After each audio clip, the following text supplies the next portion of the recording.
4 মিনিটের ভিডিওতে আমি তোমাদের সাথে আমার 2024-এর কিছু সুন্দর সুন্দর স্মৃতি শেয়ার করব।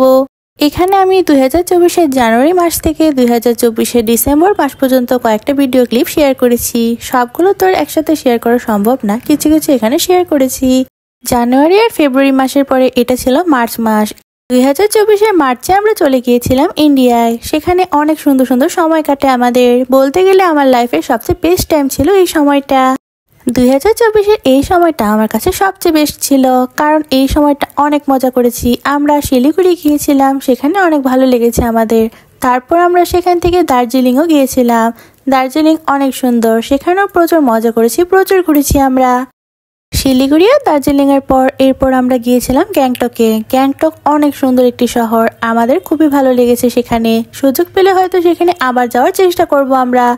এরপর সেখান থেকে আমরা আমাদের পরবর্তী গন্তব্যে চলে গিয়েছিলাম। পরবর্তী গন্তব্য ছিল সিকিমে, মানে নর্থ সিকিমে বরফ দেখার জন্য। আমরা মূলত ইন্ডিয়া গিয়েছিলাম বরফ দেখার জন্য। সেখানে বরফ দেখে আর স্নোফল পেয়ে তো আমরা অনেক খুশি হয়ে গিয়েছিলাম। আমার লাইফের এটা সবচেয়ে বেস্ট টাইম ছিল, অনেক বেশি ভালো লেগেছে এই জায়গাটা। সবচেয়ে বেস্ট ট্যুর ছিল এই জায়গাটা আমাদের। ইন্ডিয়া থেকে চলে আসার কয়েকদিন পরে এপ্রিলের 18 তারিখ আমাদের ম্যারেজ অ্যানিভার্সারি ছিল। এটা আমাদের 3rd ম্যারেজ অ্যানিভার্সারি ছিল। আমরা হাজব্যান্ড ওয়াইফ দুজনে মিলে প্রতি বছরই আমাদের অ্যানিভার্সারিটা ছোটো মোটোভাবে সেলিব্রেট করে থাকি। এটা ছিল মে মাসে। খাওয়া দাওয়া ঘোরাঘুরি এসবের মধ্যেই তো দিন পার হয় আমার। আর ঘোরাঘুরি করতে তো আমার বেশ পছন্দ। যারা আমার রেগুলার ভিডিওগুলো দেখো তারা তো বুঝতেই পারো যে আমি কতটা খাওয়া দাওয়ার ঘোরাঘুরি করতে পছন্দ করি। তার সাথে নানা রকম জিনিস বানাতেও আমার কিন্তু খুব ভালো লাগে। জুন মাসের ভিডিও, তারপরে জুলাই মাসে আমার বার্থডে ছিল। এখানে বার্থডে সেলিব্রেশন সবকিছুই আমি অ্যাড করার চেষ্টা করেছি। মূলত ঘোরাঘুরি খাওয়া দাওয়া এসবের মধ্যেই দিন পার হয়। দেখতে দেখতে সেপ্টেম্বর মাসে চলে আসে। সেপ্টেম্বর মাসের 4 তারিখ আমার হাজব্যান্ডের বার্থডে ছিল। সেটা একটু ছোটো মোটোভাবে সেলিব্রেট করেছিলাম। 2024-এর অক্টোবরের লাস্টের দিকে আমাদের দুর্গাপূজা ছিল।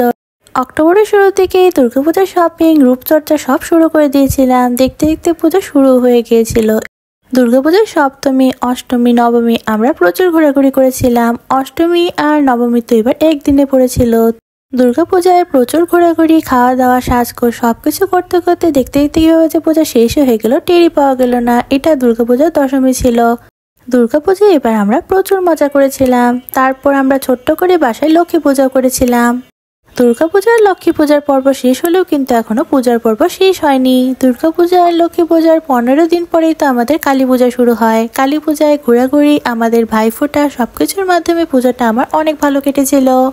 কালী পূজার সাথে আমাদের 2024-এর পূজার সব পর্ব শেষ হয়ে যায়। এখন 12 মাসে 13 পার্বণের সবগুলো পার্বণই প্রায় শেষ হয়ে গিয়েছে।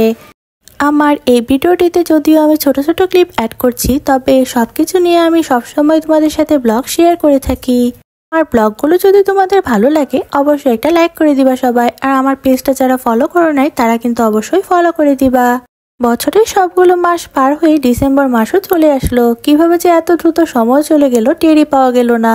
আর ডিসেম্বর মাস মানে তো আমাদের শীতের আগমন।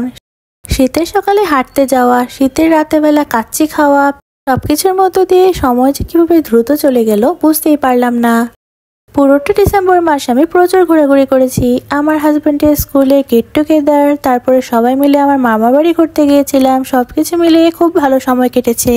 আমার ভিডিওটার মতো জানুয়ারি থেকে ডিসেম্বর মাস খুব দ্রুত চলে এসেছে। কিভাবে যে এত সময় দ্রুত চলে গেল বুঝতেই পারলাম না। যাই হোক, 2025 সাল যেন আমাদের ভালো কাটে এটাই আশা করছি। সবাইকে জানাচ্ছি অ্যাডভান্স হ্যাপি নিউ ইয়ার। 2025 যেন সবার খুব ভালো কাটে।